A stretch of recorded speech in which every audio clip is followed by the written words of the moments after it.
Meus queridos irmãos, minhas queridas irmãs, o texto para a nossa meditação de hoje está em Romanos, capítulo 8, versículo 28 e 29, e nos diz o seguinte: sabemos que todas as coisas cooperam para o bem daqueles que amam a Deus, aqueles que são chamados segundo o seu propósito. Porquanto, aos que de antemão conheceu, também os predestinou para serem conforme a imagem do seu Filho, a fim de que eles sejam primogênito entre muitos irmãos. Que texto maravilhoso, que preciosidade! Queridos, antes de começar, eu queria dizer que você pode nos ajudar fazendo com que essas mensagens cheguem a outras pessoas. Como? Divulgando-as e se inscrevendo no nosso canal.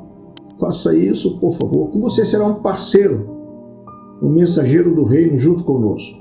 Bem, estamos diante de um texto que tem deixado muitas pessoas sem entendimento, porque esse texto está dizendo que tudo, sem exceção, coopera para o nosso bem. Nos perguntamos, como é que as minhas lutas, dissabores, tribulações, traições, sofrimentos, até doenças, vão cooperar para o meu bem? Eu respondo essa pergunta pedindo que você caminhe comigo em alguns pontos importantes. O primeiro ponto que eu quero te lembrar é que não devemos esquecer que Deus quer uma família de filhos. Isso foi decidido antes da fundação do mundo.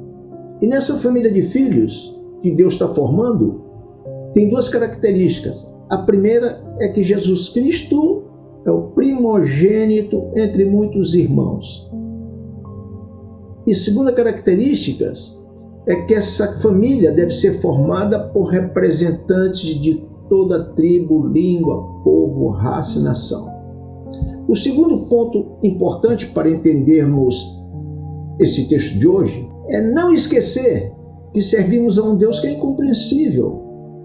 Um Deus no qual a nossa mente finita não vai conseguir entender Ele em sua essência e transcendência. O terceiro ponto é que Deus não nos brindou e não tem como meta principal favorecer seus filhos em livramentos de tribulações. O quarto ponto é que as Sagradas Escrituras nos afirmam que os sofrimentos são motivados, entre outros motivos, por conta dos nossos pecados, por conta das nossas escolhas, por conta do nosso afastamento de Deus, mesmo estando numa igreja, e também por falta de uma vida devocional. O certo, queridos, é que enquanto vivermos nesse mundo caído, as tribulações farão sim parte de nossa existência. E Deus, e somente Deus, sabe qual é o verdadeiro propósito dessas tribulações. Deus sabe que alguma dessas tribulações serão breves para uns, para outros serão mais demoradas, e para alguns essas tribulações não passarão.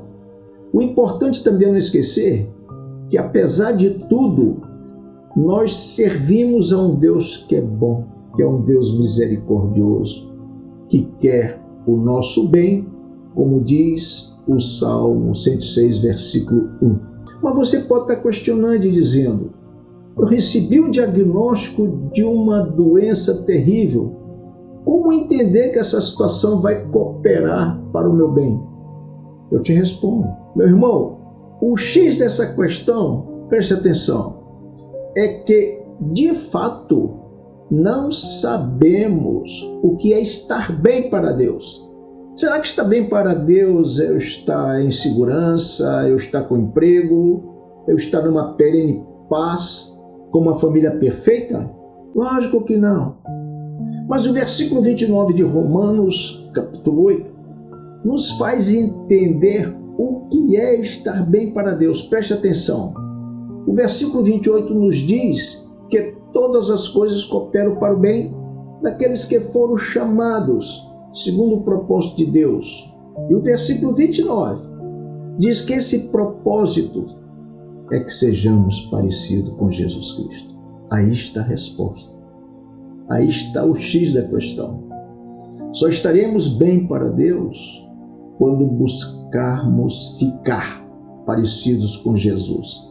E só conseguiremos ficar parecido com Jesus quando formos forjados pelas aflições, pelas tribulações, pelas lutas, como diz Tiago, capítulo 1, 2, Pedro 1, capítulo 6 e 7, Romanos 5, 3 e 4 e outros textos. São as aflições da vida que nos transformam em pessoas humildes como Jesus, que nos fazem pessoas perdoadoras, pessoas amorosas. As tribulações nos lembram do nosso egoísmo, da nossa peçônia, e nos fazem manifestar o fruto do Espírito. As tribulações nos fazem renunciar a bens supérfluos e renunciar até a própria vida. Não devemos esquecer, no entanto, que as graças do Senhor Jesus são bem maiores do que nossas tribulações. Romanos 8, 23 nos diz que aquele que não propôs seu próprio Filho e entregou na cruz por nós, não nos dará graciosamente todas as coisas com Ele?